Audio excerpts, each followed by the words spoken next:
Good day, and thanks for joining us for Table Talk.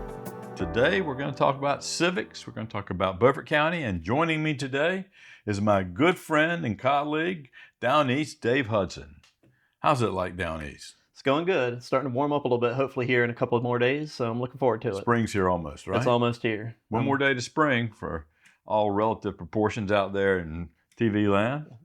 And we're here today celebrating the advent of spring, but we're going to talk about civics and politics and governing.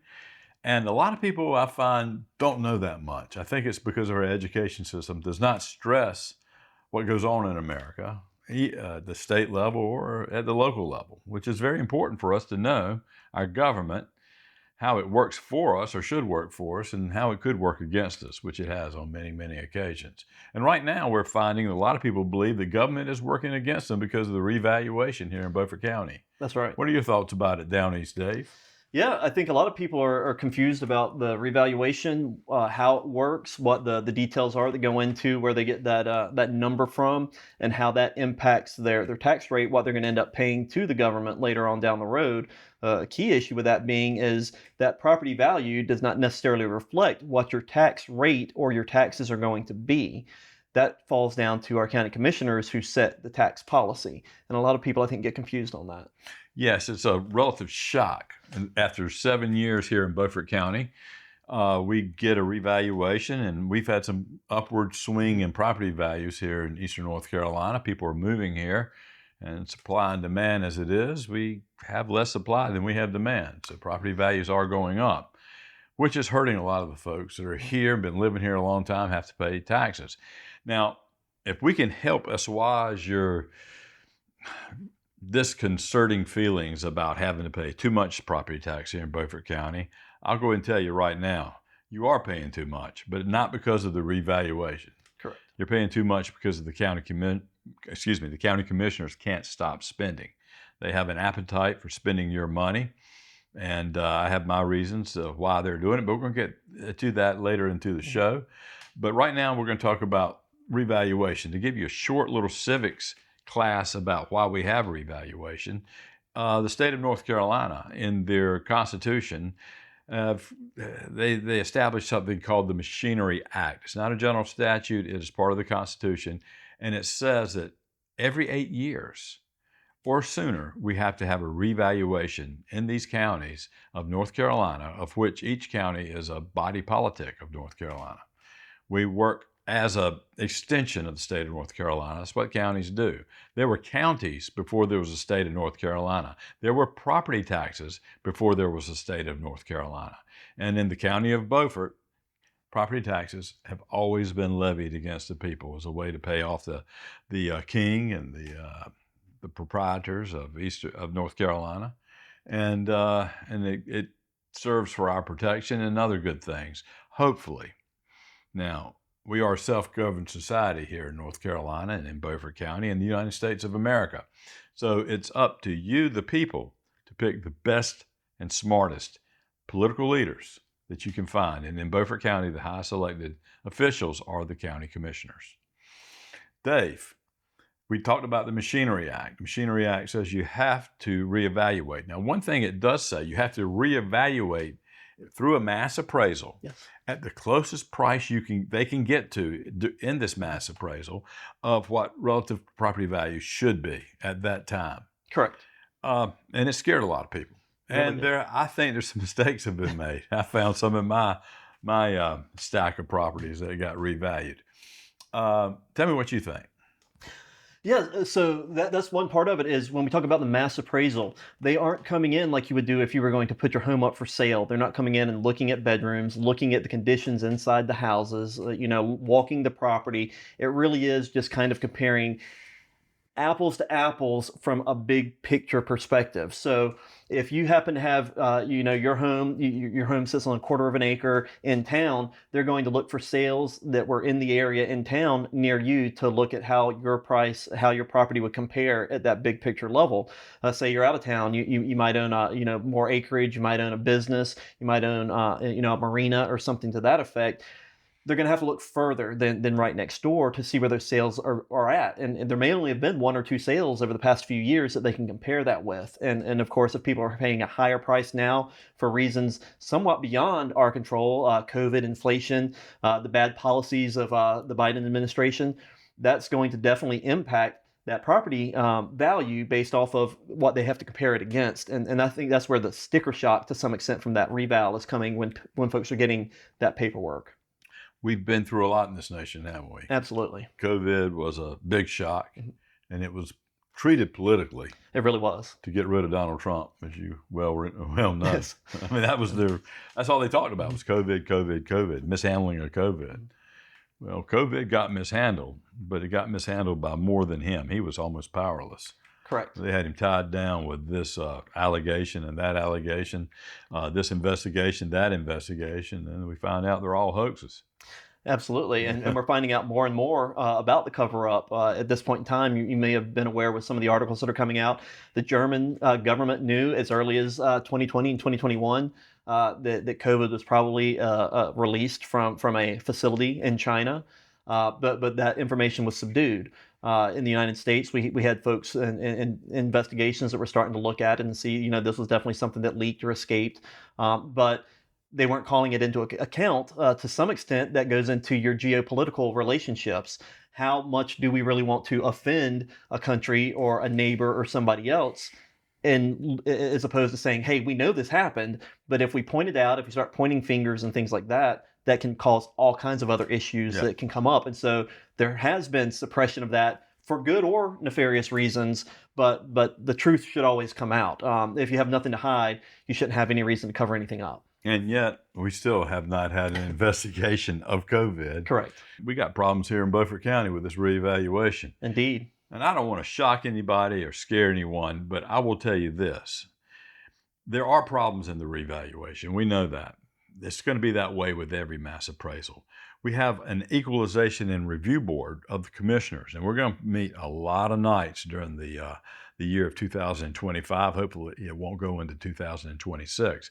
But there's a lot of preliminary appeals you can make before it has to come to the county commissioners. And if you can get it done before it comes to the county commissioners, you might be much better off. And I know we would be too.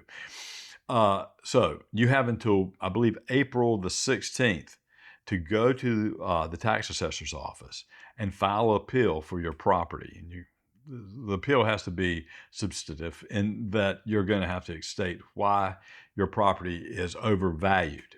I know that because I filed a few appeals myself. So do that, go to the county commissioners, to the tax assessor. And if you are not satisfied from meeting with a tax assessor and his associates, then you can come to the county commissioners and we'll take a look at it. What the county commissioners will do during these Board of Equalization and Review meetings is we will seek to determine how out of whack this revaluation is. And we will have a very good overview after a good number of meetings. And we will also seek to find out how much in line or out of line your property is with your neighborhood. If your property is in line with most other properties that have been revaluated in your neighborhood, then there's a good chance your property is in line with what the property value is, unless your entire neighborhood is out of line within the reevaluation construct. And that might sound like gobbledygook to some of you. It might sound like valid information to others. Just know the county commissioners are responsible ultimately for the reevaluation, even though we're forced to have one every 7 to 8 years here in Beaufort County. So, Dave? Yeah. Anything to add? Yeah, if I could just like to add for everybody out there who may be considering putting in an appeal or you're going to go through the appeals process, I can't stress enough that what's going to be most important for your case is that you have documentation, that when you go to the tax assessor, that you bring photographs, that you bring evidence of why whatever your tax valuation was, that it is not correct. Whether that's, you may have water damage, you may have a leaky roof, you may have outdated, kitchen appliance with there holes in the floor, whatever the case may be. If you can bring documentation, photographs, anything that's going to help support why your property, when they're looking again from big picture to big picture, they're not coming in and looking at that. If you can show, hey, my house was built in 1920 versus this home you compared it with that was built in 2000, you really need to bring something substantive that they can use to look at that, and that will help your case. That will help make it easier for the tax assessor. And then again, if you don't get the answer you like, you do have the opportunity to appeal to the county commissioners, but that information is going to be important to bring. And there's one more step you can go.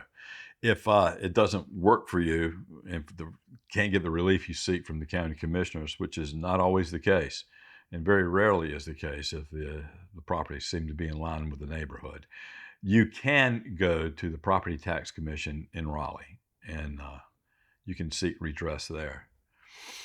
Well, that's enough about revaluation. Just wanted to give you some of the upsides and talk to you about what you can do. Uh, if you're angry now about the revaluation, it'd be nice if you could redirect your anger towards what we're going to talk about next, and that's wasteful spending here in Beaufort County. That creates a tax rate that goes up on a regular basis. Maybe we haven't raised tax rate, but we've raised fees in the last number of years. We haven't had to raise tax rate because we have had increase in the base, the property base, and we have more value here in Beaufort County to tax now. So we just haven't raised taxes, but we've raised spending. We've had a lot of sales tax dollars come in, which has kept us from having to raise taxes, but yet we keep raising spending. What I'm going to tell you now from a mathematical standpoint, if people stop moving to Beaufort County and our tax base drops, if sales tax dollars stop coming down, and they went up a lot when people were getting those relief checks during COVID, people spent that money. A lot of sales tax came into our coffers, our public treasury here in Beaufort County during those days. So if that ends or dwindles down a bit, the need to raise property taxes is going to go up, only because spending has gone up. And we've got, your commissioners need to take a more active view on how they spend money, spend it wisely, and not waste money willy-nilly, which we've seen in the past they've done. You have any comments about that? I do. When we really talk about spending, when we're raising the budget because we're doing spending or that we really don't need, we can talk about a number of issues. You've probably heard us talk a lot about this new school that's requiring us to spend an extra $10.5 million at this point in time of county money so far for something that we didn't need, that was not properly planned for. It did not follow statute or policy in order to come about that decision. It was never put before the public to have any input into that decision. So it's really been something that's been forced on us that we as taxpayers are going to just have to eat the cost of. Can I interject one thing? Absolutely. This county commissioner, and with Hood Richardson seconding my motion, I motioned that the people have a chance to vote on a bond referendum for the $10 million. They didn't want to slow down. We could have had a special election to do it, but I would have liked to know what you thought out there. Did we need to take advantage of the free money that we could get in later stages? Because the state of North Carolina is always going to have money from the lottery, which is there for capital expenses on schools. That money will always be available, and it will be available on a need basis. Right now, we're getting that money, that free money, on a not need basis. We don't need the school. And we're also having to match it at $10 million because to build the schools is very expensive right now. I did the math on it, and it looks like $383 per square foot. And if any of you know anything about building out there, that's a lot. If you have a 1,000 square foot house, that means your house would cost $383,000 to build right now. I don't think your house is going to cost that much to build right now. I mean, prices are up, but not that much. They're building this building way too big at the wrong time in the wrong spot on this piece of land. And the $500,000 that you spoke of is $500,000 that was wasted by the county commissioners and the school board, but primarily the county commissioners, because they're the ones that tax you, and they're the ones that levy your property. So Do you want to speak And to that? yeah. So that is part of that. That is money that was spent because we had incompetence in the school board and the superintendent from a planning perspective, and in order to speed the process up to keep the school moving forward at the pace that they wanted, they were more than willing to spend an extra $500,000 of your money in order to make that happen. The county commissioners they voted in favor of that, although our conservative county commissioners did not. We did not. That was them trying to look out for your best interests. Unfortunately, they weren't successful. That's why they need additional help on the county commission. So you need to remember that when you go to the polls. It's always important. Know who your local representatives are, know what job they're doing, know how they're voting, and make sure that your vote is reflective upon the job performance they're doing. If they're not doing their job, vote them out. It's that simple. Yeah, this is the political part of the civics lesson we're giving. It's I think Tip O'Neill was always credited for this. He once said, "All politics are local," and I will add, "All governing is local." But the elected process is the political process, and it's the mechanism that gets leaders, your leaders, in office. So know your leaders. Know who you vote for. Know if they're going to be the people that have a great propensity to spend money because they want to make everybody happy. I can promise you, there is no way to make everybody happy in governing. It's an inconceivable ideal, and it should not even be attempted by any elected leader whatsoever. Their job is to govern for everybody as best they can, no matter how imperfect it may be in this self-governed society. They need to do what's best for everyone as much as possible at the same time. Overspending has been a problem here in Beaufort County. It's a problem in a lot of counties. In fact, county commissioners are often taught to respect the wishes of the bureaucrat, and the bureaucrats are always going to, well, not always, but generally in these days and times, they overspend because it creates job security for them. Dave, do you have any ideas about that? I do a couple from just what I've been seeing here locally in the county, and then I can caveat just a little bit with what I've experienced just in my own personal career. But we've seen a lot of wasteful spending in the county that is not benefiting our local citizens, our local businesses. It's definitely not benefiting us from a tax perspective. Even if we just look at the Beaufort County schools, they have sent the groundskeeping, the grounds maintenance contract out of county for more money than a local contractor was providing previously. They've done the same thing with the website, the folks who developed the website and supported the website for the county. Same thing with the attorney. We're stuck with a Durham attorney who is not necessarily going to give us the advice we need for Beaufort County, but we're going to spend a lot more money. At least not for title searches. Correct. Not title searches When you're buying, when you're building a $53 million school, kind of need to know how to do your job. you kind of need to know what ground you own. Absolutely. Where you're going to put that foundation or retainment pond. Yes. And so we see a lot of needless spending that would not have to happen because we can find contractors, businesses that can provide that support to local government for a more cost-effective price than they would have by going outside of the county. And yet, for some reason, county commissioners are voting and allowing it. The bureaucrats are allowing this to happen. As well as the school board. As well as the school board. Very, very guilty party there. And bureaucracy loves bureaucracy. To some extent, it is a living, breathing organism that's only desire is to replicate and grow larger. In the Department of Defense, when we look at fiscal year and how money is spent, there's a budget that's set by Department of Defense that's levied out or distributed to the different branches of service, and they have that money to operate on throughout the course of the year. When you come up at the end of the fiscal year, they continue to spend that money because the idea is I have to spend every penny that they gave me, because if I don't, next year they're not going to give me the same amount, they're going to give me less. Yeah. And that becomes a problem. The way that that's exacerbated, I was stationed in Hawaii with 25th Infantry Division.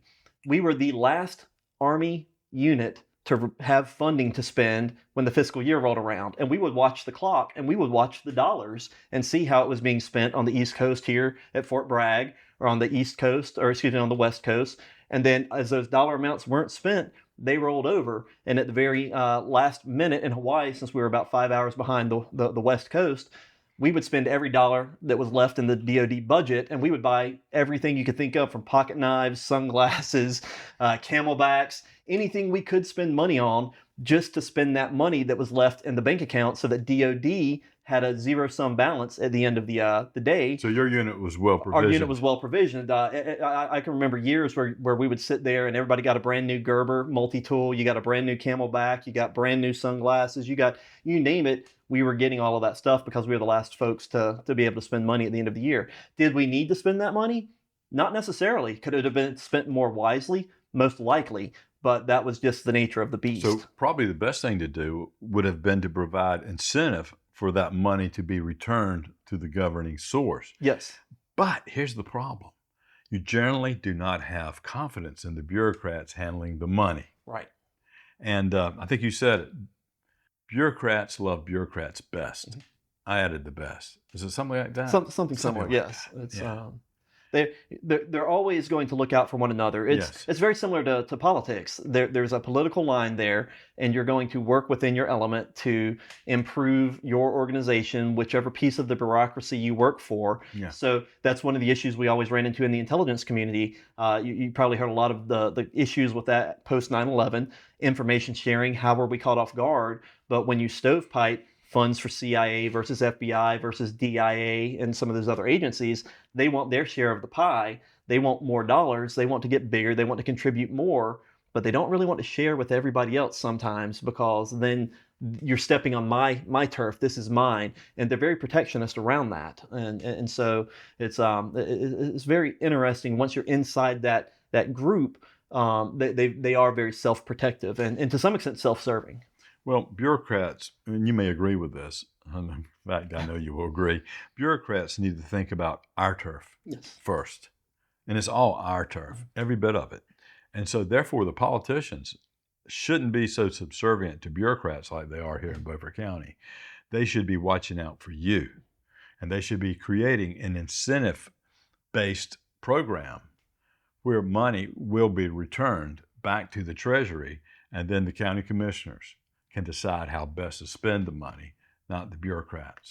Absolutely. Bureaucracy does have its place in government. It is important. It does provide a level of continuity, especially here in America, where we do see elected officials, exchange or turn over every 2 years or 4 years. So the bureaucracy does provide a level of stability, continuity of what's been done in the past, how we kind of do things, what the status quo is, and provide that knowledge to these elected officials who sometimes don't have that level of expertise or knowledge, because let's face it, you can't be an expert in everything. That's why we do have some of these. The problem is these bureaucracies or some bureaucrats, they forget, even though they work for the government, they work for you. They work for the taxpayer. They report to you at the end of the day. Even though the elected officials may be their boss, they report to their boss, the elected official, and that elected official reports to you, the taxpayer. And that's how we hold them accountable. And, that is the and a lot of pecking them order. forget that. And the pecking order is often forgotten. It is.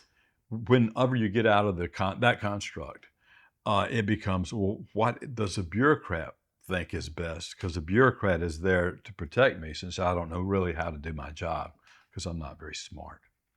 And they forget that sometimes. Yeah. And sometimes your weaker elected officials will cave to a bureaucrat's decision because they just don't know any better, or they're not confident enough to stand up against a very strong bureaucrat or somebody who's more heavy-handed. Whenever an elected politician explains to you that I'm not elected to micromanage budgets or money or departments. That's what the people we elect do. You need to be suspect of that politician, because what he's saying to you is, I don't perform oversight. Right. They do what they want to do. They keep me informed. They know best. I need to know my place.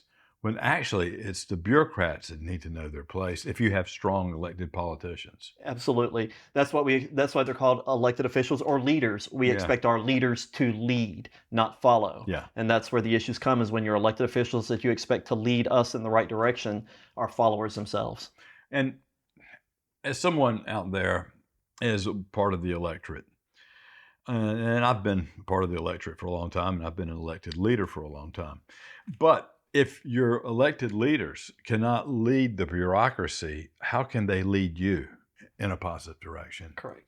So please elect better people here in Beaufort County and in North Carolina. We need a Republican governor, a real Republican governor, not a Pat McCrory, but we need a good conservative Ron DeSantis type Yes, governor here in North Carolina that can get us through the hard times and set us up for the good times. absolutely. And so help us at all levels of governing to elect the better people. It's not about what they can do for you, it's what they can do for all of us. And that's what's the most important. Do you think our founders started this country to help themselves? You hear that spoken by people who are parts of groups within our self-governed society that depend on public and free money, and they think everybody is. Some people have struggled and fought and died and bled to keep this republic going, to keep our constitutional republic strong, and to keep our constitution valuable and worthy, and the perfect document, our Bible, to give us guidance on how to treat one another and treat our government. Do you think those people back in those days were looking out for themselves? I don't think so. If any of them had been caught, they would have been hung as traitors to the crown. And they weren't. They had to move from place to place to place. The people that signed the Declaration of Independence, the people that later signed the Constitution, they put their butts on the line as well. So it's important to know that our founders were good people. If you evaluate our founders by the history of our times in this age of victimhood, you cannot see the way it was then. You cannot make a valuable judgment as to what their foibles were. You can only know that you're seeing through a cloudy prism. And yes, I like to touch on that. History is one of my favorite things. That was one of my majors in school. But we always have to remember, when you look back at the past, you have to look through it through the lens of history. You cannot compare what people did 100 years ago, 200 years ago, against how we act now as society has evolved over time. I'm sure at some point in time down the road, people are going to look back at all of us and say we were the worst people in the world because we drove gasoline automobiles. Whether there was an alternative or not, we'll be judged for it one way or the other, good, bad, or ugly, but it's going to happen. We have to look back at what was going on at the times, what was the general culture, and understand that. As you mentioned, the founding fathers. A lot of our founding fathers were there because they felt it was a sense of duty, and they were called by their local population to serve. They didn't necessarily desire that. A lot of times it was the population thought you were our best leader, our best representative, so we sent you forward, essentially almost drafted you to go do it. If you read a lot of the original documents, I did have the opportunity to transcribe about 2,000 pages of Thomas Lowndes documents, and he complained a lot about having to be in Congress. The sessions are taking too long. I just want to get back home to my family.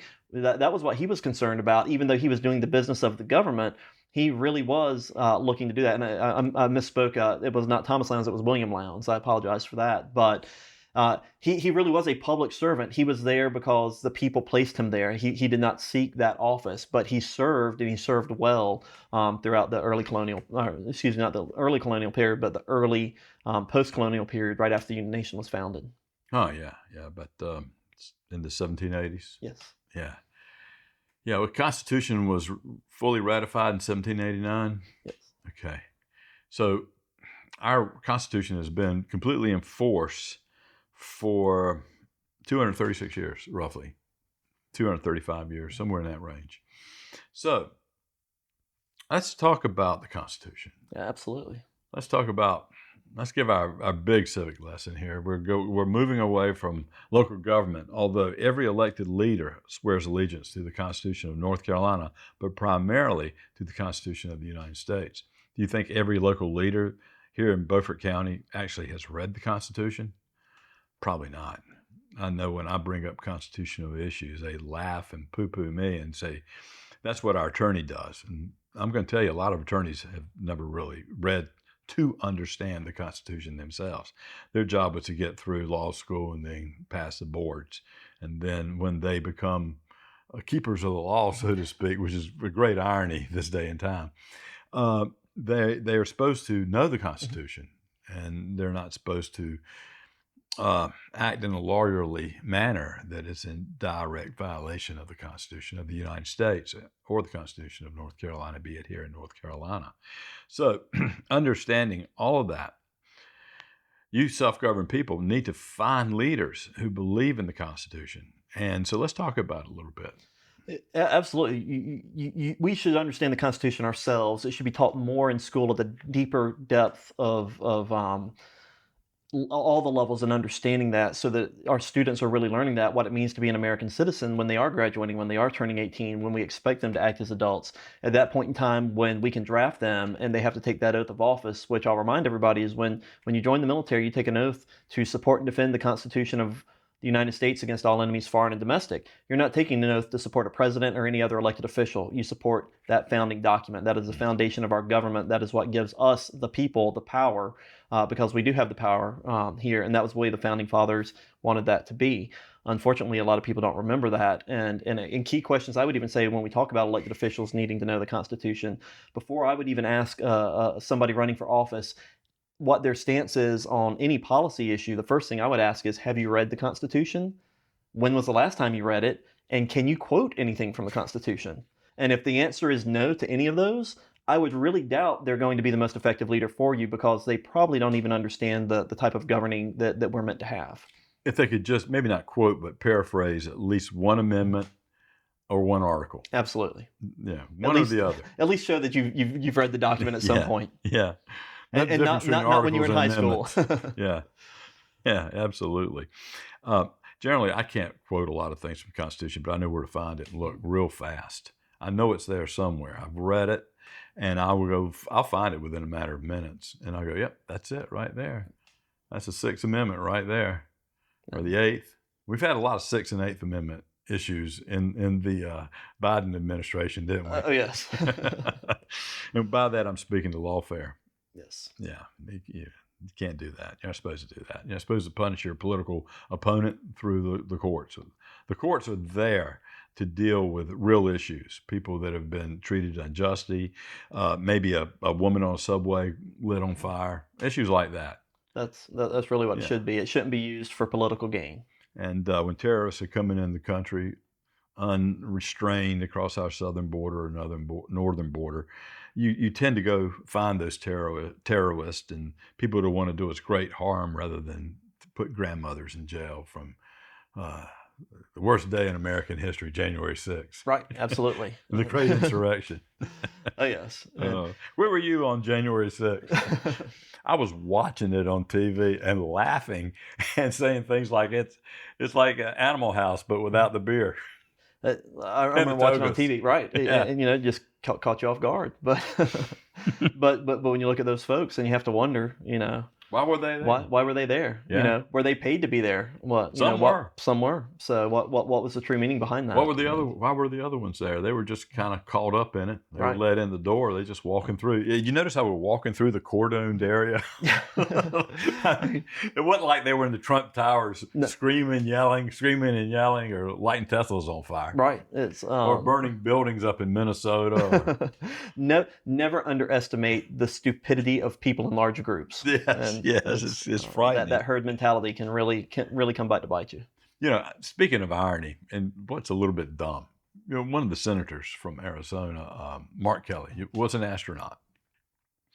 He cut a little video of himself talking about his Tesla car and how he loved it, that now he's got to get rid of it because Elon Musk is an expletive. And he said it again.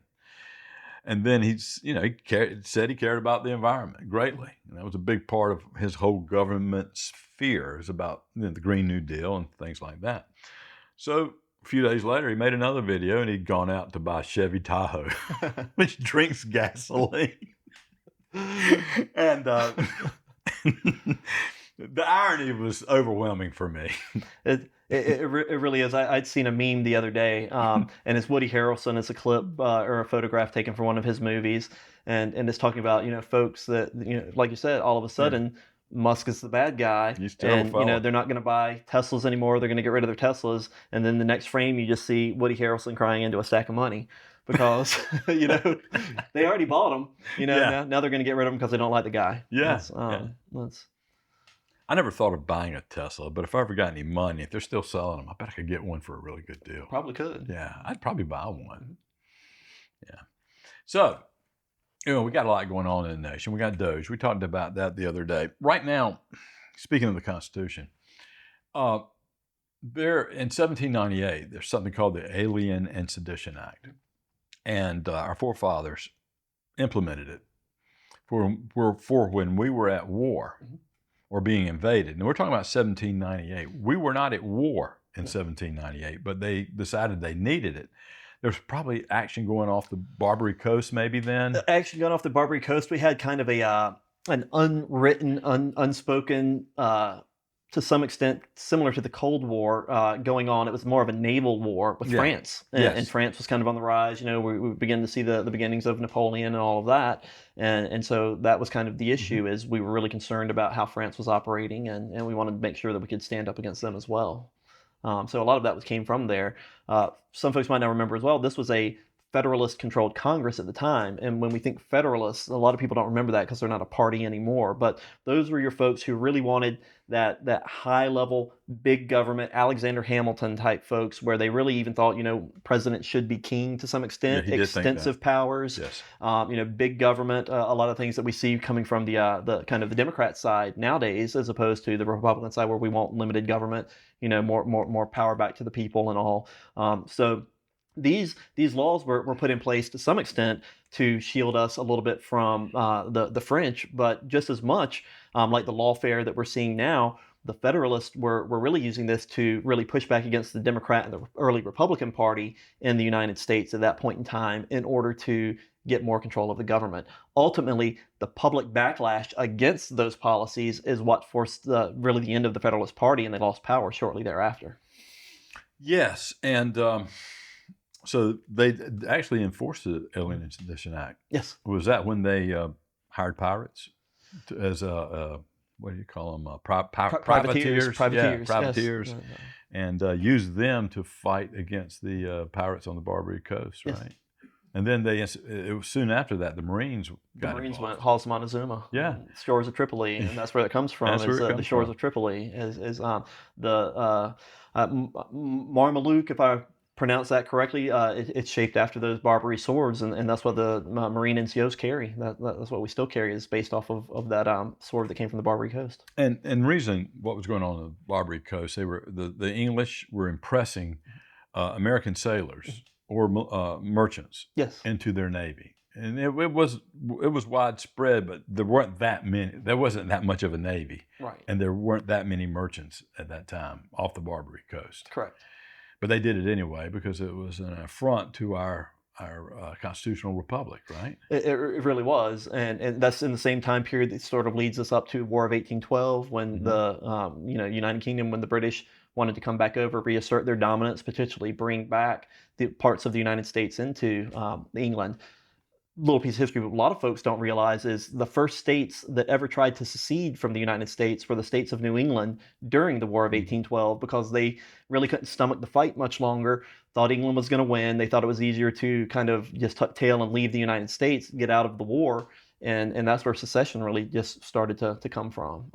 But folks don't realize that. I think the War of 1812 was fought by the United States for one reason and one reason only, and that was to show England they better take us seriously going forward. Right.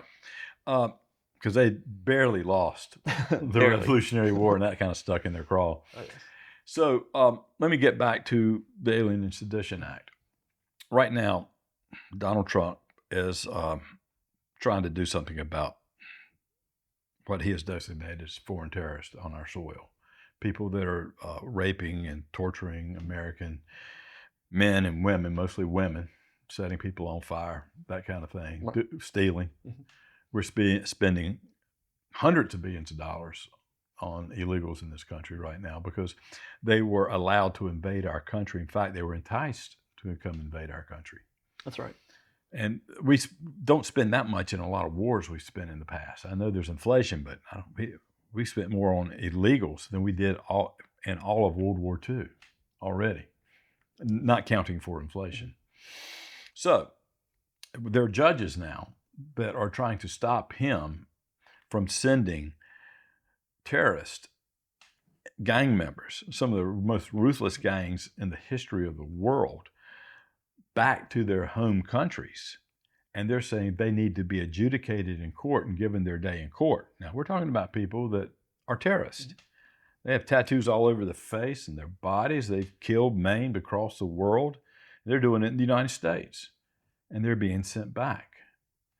And there are judges saying, you can't do that, Mr. President. I'm a judge. I'm a lower judge, but you're not following the law as I see it. Now, who's in charge?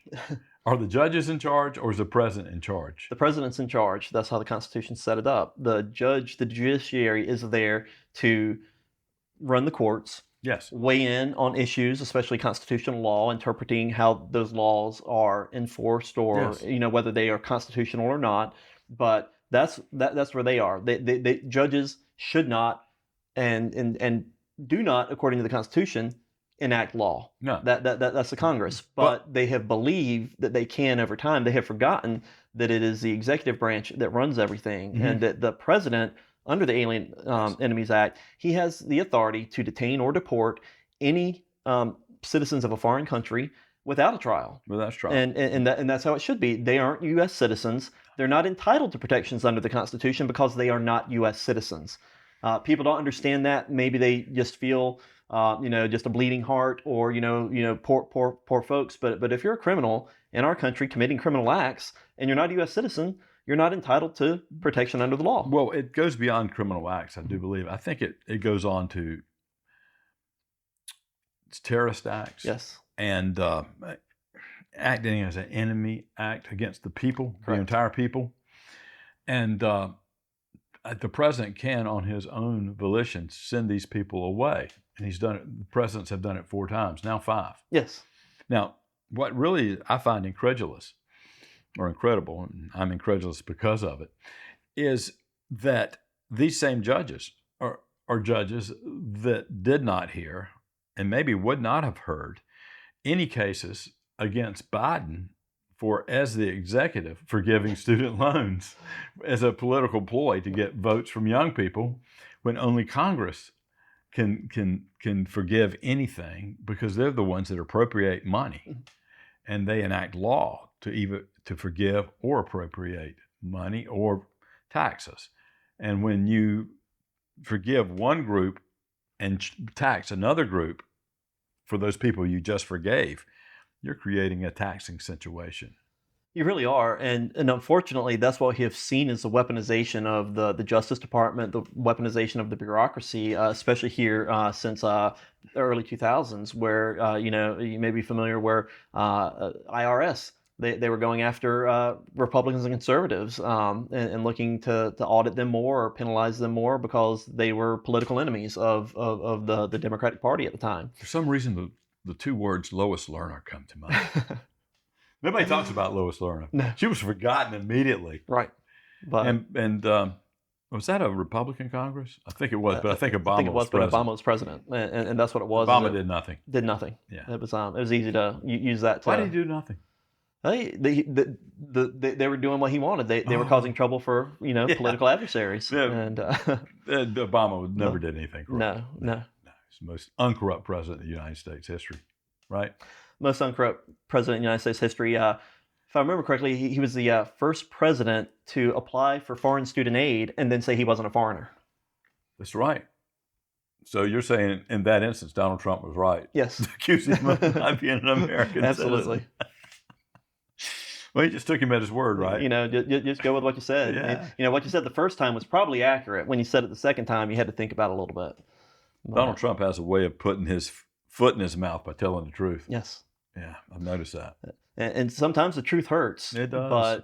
But the truth is the truth, and that's what we have to always seek. And probably I don't refute the fact that Obama probably was born in Hawaii, but to claim you're from another country just to receive something, that's kind of like claiming you're an American Indian when you're less than 1% Indian, aka Pocahontas. It really is fraud at its best, and unfortunately, it ties back into what we talk with DOJ, with bureaucracy, and everything else, where we see a system has been set up a bureaucracy's been built around it. Your tax dollars pay to support it, and that's giving taxpayer money back to folks to theoretically help them Mhm. because they need assistance.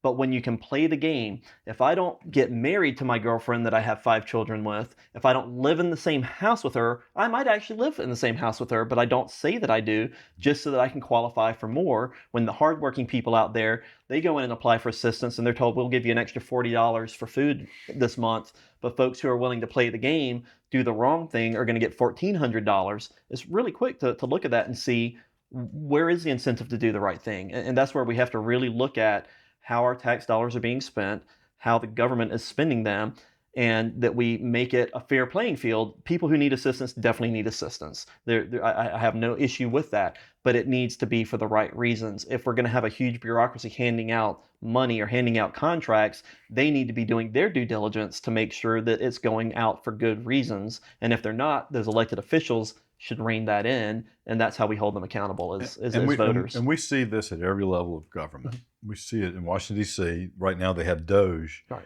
Department of Government Efficiency. I got it out right this time. But they're doing that at the D.C. level, and it's not going to be pretty. It's going to be a mess. It's going to be a massacre, and they're going to have to put the pieces back together and see how it fits and works. But I would wager if they cut $200 billion, 180 billion of it's probably real. And that's a good deal. And then you go put the other pieces back together. That's right. It's almost like surgery. I am not a surgeon. I can't tell you, but sometimes there are complications. They have to go in deeper. They have to open you up more, put their hands inside, and really get dirty and make a mess in order to fix the problem that saves your life. They'll put you back together after the fact, but at the beginning, you may not have expected to have that happen, but sometimes it's necessary. And that's where it does get sloppy. But it's all, in order to come out with a stronger government, a government that's more effective for the people, us folks who are electing our leadership, and we can live with that. I can live with that. And that common strain flows in all our discussions, whether it be local, state, or federal, is the inequitable situation. That's right. We're talking about equity, an equitable situation of taking from one to give to the other, and using the power of government, a police power to tax, to do so. Yes. It's like stealing. It's basically unfair. And I'm going to use this analogy again. It's like a lot of us, not all of us have to be Christians, but a lot of us Christians believe that abortion is wrong under most prescribed circumstances. And we see the abortion mill, Planned Parenthood, getting $500 million a year. Then they give $50 million every election cycle to Democratic Socialist politicians only. Again, that is election fraud. Again, that is like a reverse Hatch Act. It is. And or what the Hatch Act was meant to be. It's like a reverse miscongruence of how we should govern. And that's got to be the next thing they cut at DOGE. That's got to go away. I don't mind Planned Parenthood operating. They just don't need government money. Right. Then I want to see how much money they give back to the Democratic Socialists at that point. Absolutely. Why are the Democratic Socialists yelping, screaming so loud now over the money being taken away? Why? I think it's a control thing. It's a power thing. Are they getting rich off of it, or are they just helping others get rich so they can buy votes? I'm sure it's both is what's taking place, and people have forgotten. It goes back to teaching civics and our founding fathers, our founding documents, what the United States is based on, how our government's set up. People have forgotten over time that we have the right to life, liberty, and the pursuit of happiness, not the guarantee of happiness. No, not guaranteed. We have equality of opportunity, not equality of outcome. It's based on your hard work. What you're willing to put in is what you should be rewarded for. And that's exactly why folks who really work hard, those folks who are earning those hard-earned tax dollars, to see them given away and then fraudulently or wastefully spent, when you can spend your own money better at home, you know what you need. But when that's being done wrong, that's a problem for everybody. And I think that's where that distortion has kind of come in, almost a cultural distortion, where people have forgotten that even though we in America are all free, we are all equal in the eyes of the law, we have forgotten, or some folks have forgotten, that that does not mean, even though we are all equal, that everybody is going to get the same thing. That's when you start getting into the communism and the socialism and all of those type things, and you don't find that in the Constitution. If you're not self-governed, if you do not have a capitalistic society, a pure capitalistic society of where the playing field is equal and we're all treated fairly, and we're looking at meritocracy and outcome rather than what you deserve because you're of this special class or that special class. I hate the two words, special class, put together. So, and that's kind of a situation, and that happens so much at the upper levels here in the United States, or has, and they're trying to do away with it with Doge. Take away the money, you take away the corruption. That's right. So, is there any wonder here at the local level when you mentioned money spent by our local taxpayers' dollars going to out-of-town people where the in-town people had the better bids? That's right. And did the better work in most circumstances. And you wonder, why did that go out of the county? Considering that money would have remained in the county, it would have been spent mostly within the county, and you're creating economic development. Right. Why would you deny economic development within your county just so you can feel better about yourself or your governing process because you gave money to a favored bidder that you just happen to know, maybe went to college with them, maybe there's a kickback there, who knows? That's right. I mean, there's all kickbacks can be all kinds of little things. Pat on the back, I can get you a job somewhere else. You know, it can be anything. Why would you do that considering bids are so sacrosanct in spending the public's money?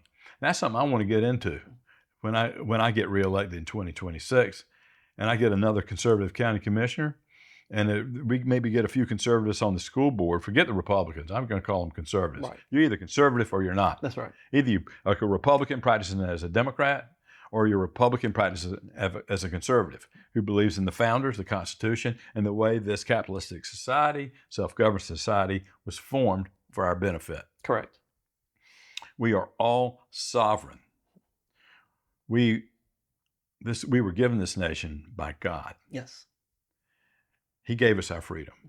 We give our freedom back to the government, but we expect them to give something back to us. We don't give them all our freedom, but we give them a good bit of our bundle of rights. That means they have to give us their fidelity, Absolutely. their loyalty to us, not us to them. That's right. Now, we're in a time of war.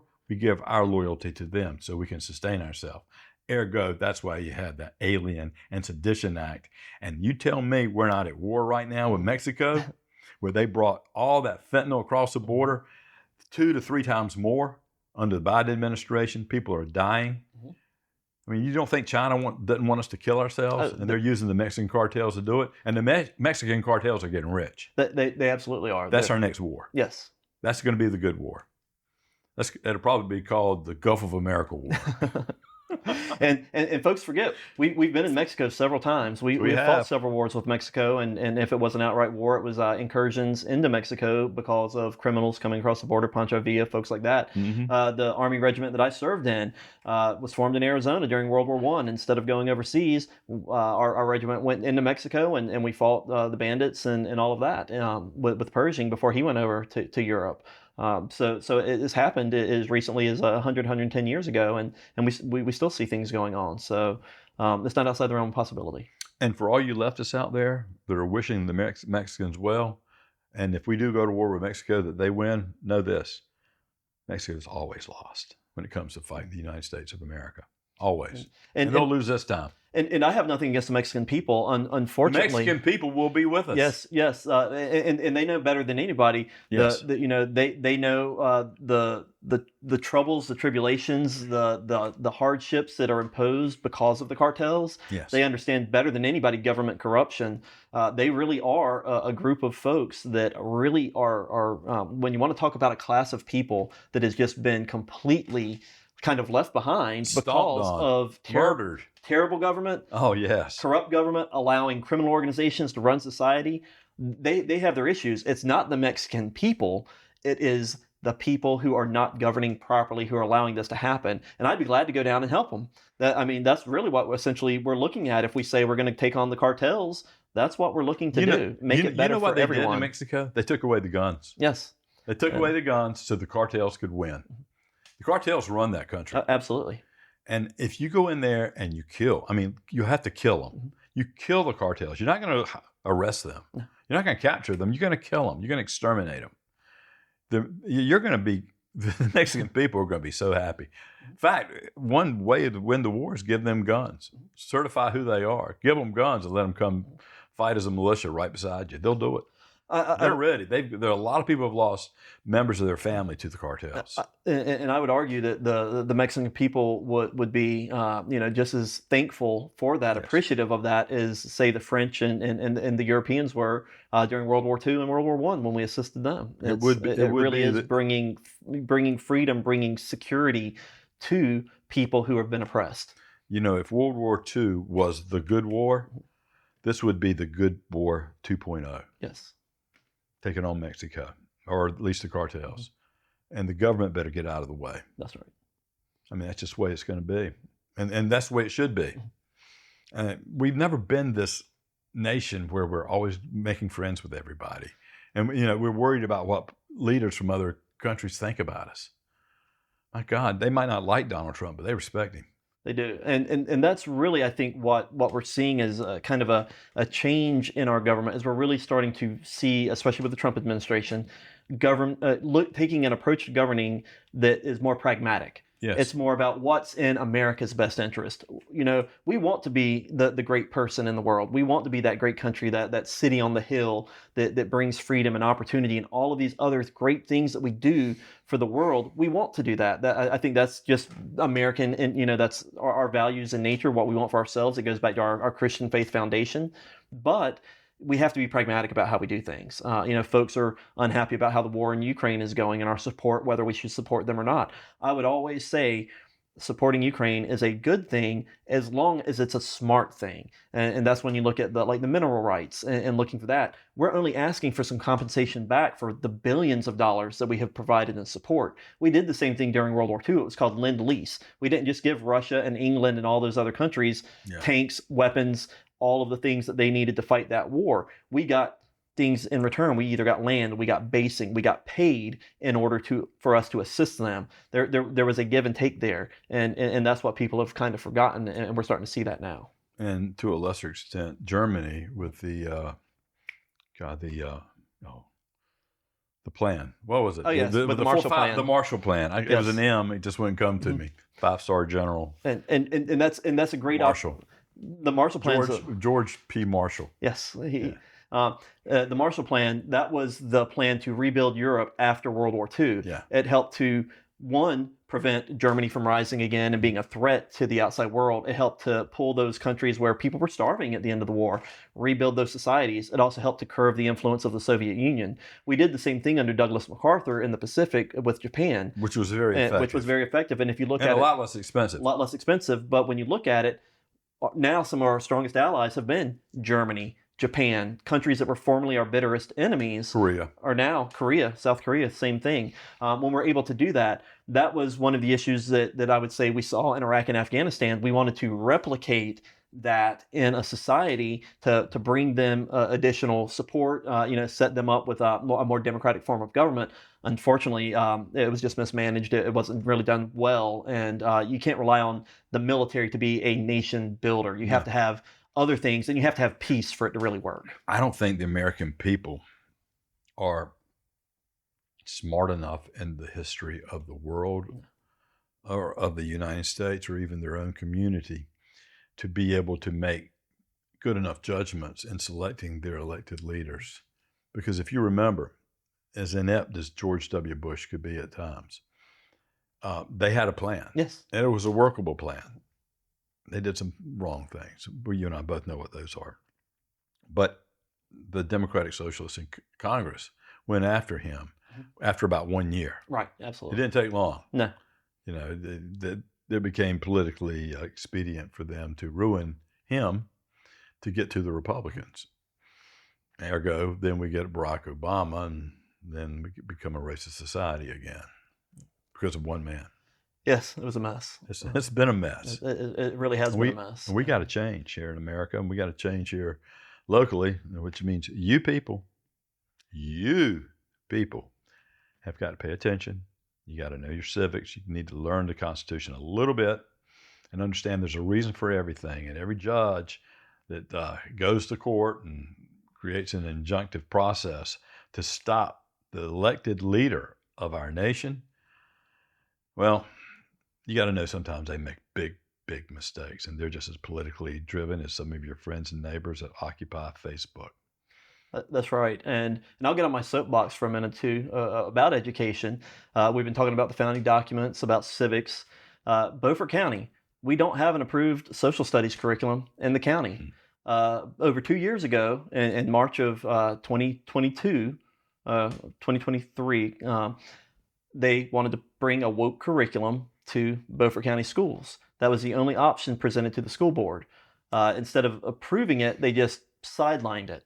It's been 2 years. We still do not have an approved curriculum for social How have studies. they been teaching history and social studies? And The teachers are creating their own lesson plans. They're pulling from the internet. They're pulling from other sources. And I'm a big fan of teachers having the ability to not have a dictated lesson plan handed to them. I like their ability to cater to their own teaching style and add to it. But we need a benchmark. We need a basic level of understanding. Here's what we want to teach. Of course, DPI sets the standards for what you're supposed to learn, and that's what you get tested on. How you get there does not matter. And unfortunately, like we said with Doge, there's incompetence at the school board. There's incompetence at Beaufort County Schools in the superintendent's office and the bureaucrats that work there. I don't know what they do while they're up there, but when they tell you we can't get a curriculum chosen in less than 2 or 3 years and we can't do two at the same time, that just sounds to me like you aren't working or you're lazy or you're incompetent. There's no reason that we can't get approved curricula much faster than what we're seeing come out of Beaufort County schools right now. And we need it because, as we've been saying, folks don't know the founding fathers, the founding documents, how our government is formed, how it works. And that's why we see so much turmoil in politics, because we have, to some extent, the blind leading the blind, or the wolf leading the sheep in the wrong direction. gobble, gobble. Absolutely. Yum, yum. Well, we've had a good discussion today. We've talked about local politics. We've talked about you, the public, that elect the local leaders that make a difference in your community. We've talked about national politics. We've talked about the Constitution. And thank you for joining us on this near spring day. We've had a good time, me and Down East Dave. Absolutely. And we've talked about a lot of issues, and we're going to talk about a lot more in podcasts to come. Thank you for coming, and we'll see you next week in a brand new show.